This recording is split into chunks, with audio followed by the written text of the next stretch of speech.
کہ امام اس لیے بنایا جاتا ہے کہ تم اس کی پیروی کرو. جب امام کہے اللہ اکبر تم کہو اللہ اکبر، اور جب امام قرات کرے تم خاموش ہو جاؤ، اور جب امام کہے وَلَضَّالِّينَ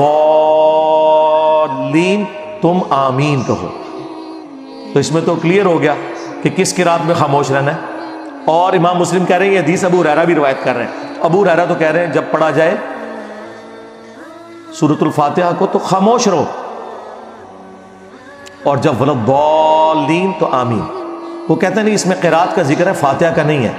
سرکار قرات کا ذکر ہے تو فاتحہ کا ہی ذکر ہے، کیونکہ اس میں الفاظ ہے جب امام قرات کرے تو خاموش ہو جاؤ، اور جب وَلَضَّالِّينَ کہے تو آمین کو. سمجھ آئی؟ تو یہ فاتحہ. اور نہ سمجھ آئے تو بخاری مسلم میں ایک اور حدیث ہے. عبداللہ ابن عمر کہتے ہیں کہ نبی صلی اللہ علیہ وآلہ وسلم، حضرت ابو بکر اور حضرت عمر اپنی قرات کا آغاز الحمدللہ رب العالمین سے کرتے تھے. قرات سورہ فاتحہ بھی ہے اور اس کے بعد والی بھی ہے. پیچھے کیا رہ گیا؟ تو حضرت ابو ہریرہ رضی اللہ تعالیٰ عنہ کا بھی یہی عقیدہ ہے جو ہم بیان کر رہے ہیں. سختوں میں جتنی بار نماز پڑھاتا ہوں الحمدللہ سکتے کرتا ہوں، فاتحہ پڑھنے کا ٹائم دیتا ہوں، لیکن یہ نہیں ہو سکتا کہ آپ قرآن کی مخالفت شروع کر دیں.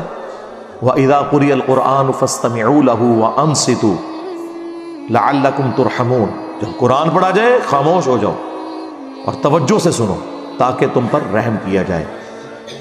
اب وہ اس چکر میں پڑ جاتے ہیں. اہل حدیث میں حیرانگی ہوتی ہے، اہل حدیث کہتے ہیں یہ تو مکی آیت ہے، یہ مدنی کا. وہی والی بات جو بریلوی کہتے ہیں ایسے بتوں کے بارے چاہے تسی اے بزرگوں تے کیوں لاتی. اللہ کے بندو اللہ سے ڈر جاؤ. امام نسائی نے چیپٹر کی ہیڈنگ میں یہ آیت لی ہے اور اس کا فارم بیان کیا ہے کہ یہ جنرل آیت ہے، جب بھی قرآن پڑھا جائے گا. اور اس سے بڑھ کر جز القراء میں امام بخاری نے جو اپنے کومنٹس کیے ہیں 36 نمبر حدیث کے کانٹیکسٹ میں، اس میں ضعیف کا حکم لکھا ہوا ہے. وہ ضعیف ان اقوال کو کہہ رہے ہیں، لیکن جو خود لکھ رہے ہیں وہ تو ضعیف نہیں ہے نا.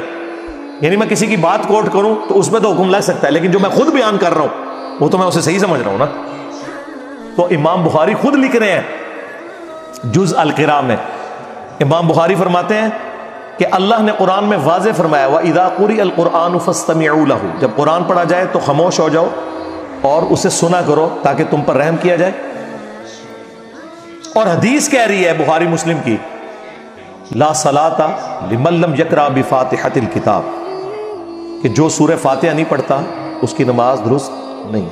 تو امام بخاری اس پہ خود کومنٹس کر رہے ہیں کہ ہم نے آیت پہ بھی عمل کرنا ہے اور حدیث پہ بھی کرنا ہے. امام بخاری کو تو نہیں پتا تھا کہ یہ آیت جو ہے وہ مکی ہے اور نماز مدینے میں آئی ہے.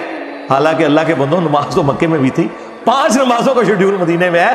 نماز تو نبی الاسلام پہلے دن سے پڑھ رہے ہیں اور صحابہ اکرام پڑھ رہے ہیں. بخاری مسلم دونوں میں حدیث نہیں ہے. ابن مسعود کہتے ہیں میں نے 70 سے زیادہ صورتیں حضور کے پیچھے قیام اللیل میں سن کے زبانی یاد کی ہیں. اگر میں جانتا کہ مجھ سے زیادہ قرآن کسی کو آتا ہے تو میں اپنے اونٹ چلاتا، ان کے جگر جلا دیتا، اس شخص تک پہنچتا جو مجھ سے زیادہ قرآن جانتا ہے. تو نبی اسلام تہجد میں قیام اللیل میں قرات کرتے تھے، صحابہ کرام سے یاد کرتے تھے. اور 2/3 قرآن تو ہے ہی مکی ہے، 1/3 مدنی قرآن ہے. صحابہ کرام نے مکے میں قرآن کیسے یاد کیا تھا؟ نبی اسلام کے پیچھے وہ پڑھتے تھے. سورۃ المزمل میں آیا نبی اسلام رات میں بعض اوقات 2/3 رات، بعض اوقات آدھی رات، بعض اوقات 1/3 رات قیام کرتے تھے. صحابہ کرام پیچھے سن سن کے اسے یاد کرتے تھے. تو بالکل کلیئر ہے. وہ کہتے ہیں نہیں جی وہ ابو داؤد میں اور جامعہ ترمذی میں حدیث ہے کہ فجر کی نماز میں پڑھ رہے تھے تو نبی الاسلام نے فرمایا کہ فاتحہ کے علاوہ کچھ نہ پڑھا کرو. مجھے لگا میری قرات سے کچھ چھین لے. اس سے آپ نے یہ رزلٹ کیسے نکال دیا کہ نبی الاسلام نے یہ کہا ہے کہ فاتحہ میں مجھ سے چھین لیا کرو؟ فاتحہ کی آپ نے ترغیب دلائی. یہ آپ نے کبھی بھی نہیں کہا کہ میرے ساتھ ساتھ پڑھو. نبی الاسلام ہر آیت کے بعد ایک وقفہ کرتے تھے. نبی الاسلام رکوع سے پہلے سکتہ کرتے تھے. تو حضرت ابو ہریرہ کی وہ بات یاد رکھیں، ان سکتوں کو غنیمت جاننا. اور بلکہ جز القراء میں امام بخاری نے نقل کیا ہے کہ ہمارے سلف تابعین کے حوالے سے کہ وہ سکتے کیا کرتے تھے اور امام انشور کرتا تھا کہ پیچھے والے ان سختوں میں قرآن سورہ فاتحہ پڑھ لیں. قرآن کے ساتھ قرآن والا معاملہ کوئی نہیں ہے. اور سن لینا کافی ہے. اور یہ جتنی باتیں میں کر رہا ہوں یہ افضلیت ہے. اگر کوئی امام سکتے نہ کرے، امام کی قرات سورہ فاتحہ کی جہری نمازوں میں مقتدی کے لیے کافی ہے. That's all. سرن نمازوں میں یقیناً آپ نے پڑھنا ہے. اور کتنی حیران کن بات ہے کہ ٹوٹل 17 رکھتے ہیں فرض، ان میں سے 6 صرف جہرن ہے، 11 سرن ہے. عشاء کی آخری 2 سرن، زور کی 4 سرن، عصر کی 4 سرن، اور مغرب کی آخری 1 سرن. زیادہ نماز تو ہے ہی سرن ہے. اس میں آپ نے دکانوں کا حساب نہیں کرنا، بلکہ امام کے پیچھے فاتحہ بھی پڑھنی ہے. بلکہ سنن ابن ماجہ میں حدیث ہے، جابر بن عبداللہ رضی اللہ تعالیٰ عنہ کہتے ہیں کہ ہم نبی صلی اللہ علیہ وآلہ وسلم کے پیچھے سورہ فاتحہ اور قرآن بھی پڑھتے تھے. یہ نہیں کہ فاتحہ پڑھ کے خاموش ہو جانا ہے. بعض لوگ فاتحہ پڑھ کے خاموش ہو جاتے ہیں زور اثر میں. نہ، جتنا قرآن یاد ہے پڑھتے جائیں. ہاں، کیوں؟ بخاری مسلم میں حدیث ہے کہ نبی علیہ السلام کی زور اثر کی جو پہلی 2 رکھتے ہیں ان کا قیام 30 آیات کے برابر ہوتا تھا. سورہ فاتحہ کے بعد 30 آیات. تو صحابہ کرام وہ 30 آیات میں خاموش رہتے تھے، نہیں پڑھتے تھے قرآن. اور آخری 2 کا قیام 15 آیات کے برابر ہوتا تھا. مراد آخری 2 میں بھی سورت پڑھ سکتے ہیں، لیکن بخاری مسلم میں یہ ہے کہ نبی علیہ السلام بسا اوقات فرض کی آخری 2 رکعتوں میں سورہ فاتحہ پہ ہی اکتفا کرتے تھے، سورت نہیں ملاتے تھے.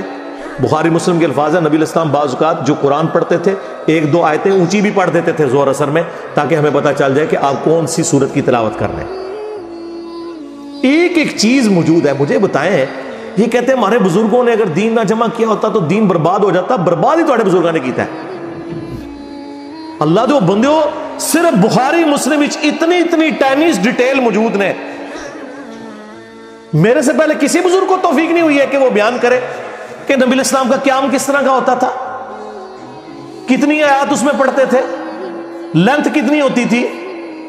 ایک چیز یہ کسی بزرگ بابے کی کتاب سے نہیں ہے، حدیث کی کتابوں میں. ہاں، باقی جو جہرن ہے اس میں آپ سنیں، آپ کا سننا پڑھنے کے ایکویلنٹ. اور اگر آپ لیٹ شامل ہوئے اور آپ نے فاتحہ نہیں سنی تو اللہ تعالیٰ نے اس معاملے میں آپ کو ریلیکس کیا ہے. وہ امام کا پڑھنا آپ کے لیے کافی تھا. ایون آپ اگر رکوع میں بھی مل گئے ہیں تو رکعت شمار ہوگی. امت کی اکثریت اس کے اوپر متفق ہے.